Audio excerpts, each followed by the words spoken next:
तो हम लोग समझ रहे हैं अर्थ इलेक्ट्रोड को जब अर्थिंग करने के उद्देश्य से जमीन के अंदर, पृथ्वी के अंदर एक मेटल का टुकड़ा लगाया जाता है, चाहे वो कॉपर का हो, एल्युमिनियम का हो, गैल्वेनाइज्ड आयरन का हो, जीआई पाइप जिसे बोलते हैं। तो जमीन के अंदर जो भी पाइप या रॉड का टुकड़ा लगाया जाता है, जमीन के अंदर जो भी पाइप या रॉड का टुकड़ा अर्थिंग के उद्देश्य से लगाया जाता है, उसे हम लोग अर्थ इलेक्ट्रोड कहते हैं।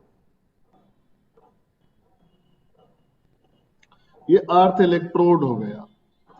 अब बात यहां है कि इस अर्थिंग इलेक्ट्रोड से यहां मैंने एक बोर्ड बनाया है, डिस्ट्रीब्यूशन बोर्ड के ही या नॉर्मल बोर्ड जो हमारे घर में पहले यूज होता था। इस अर्थ इलेक्ट्रोड से डिस्ट्रीब्यूशन बोर्ड के बीच में जो वायर लगाया जाएगा ताकि घर में अर्थिंग का सप्लाई आ सके, ये एक छोटा सा घर बनाने का मैंने प्रयास किया है, ड्राइंग में घर है। तो घर का जो डिस्ट्रीब्यूशन बोर्ड है या पावर सप्लाई बोर्ड है, अर्थ इलेक्ट्रोड से वायर निकलकर घर के डीबी में आता है। इस वायर को हम लोग अर्थ कंडक्टर कहते हैं।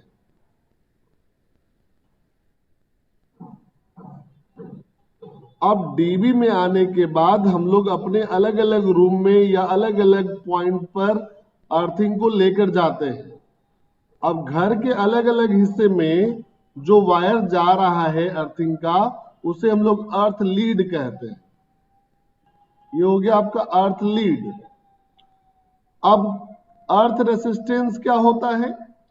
डीबी से, याद रखिए, डीबी से लेकर अर्थ इलेक्ट्रोड के बीच में जो वायर है उसे अर्थ कंडक्टर कहते हैं।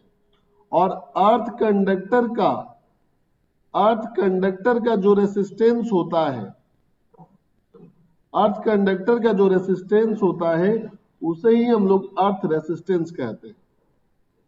तो अगर हमें कोई बोल रहे हैं कि जाइए अर्थ रेसिस्टेंस मेजरमेंट करके आइए कि अर्थ रेसिस्टेंस की क्या वैल्यू है, तो आपको क्या करना है?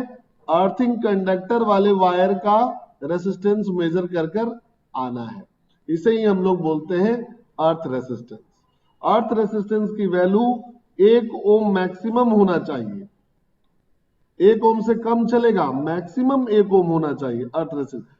यानी कि ये जो वायर है उसके अंदर जो प्रतिरोध क्षमता है वो मैक्सिमम 1 ओम का होगा। अर्थ कंडक्टर का जो केबल लगाएंगे उसका रेसिस्टेंस की वैल्यू मैक्सिमम 1 ओम होगा, उससे कम रहेगा तो बहुत अच्छी बात है।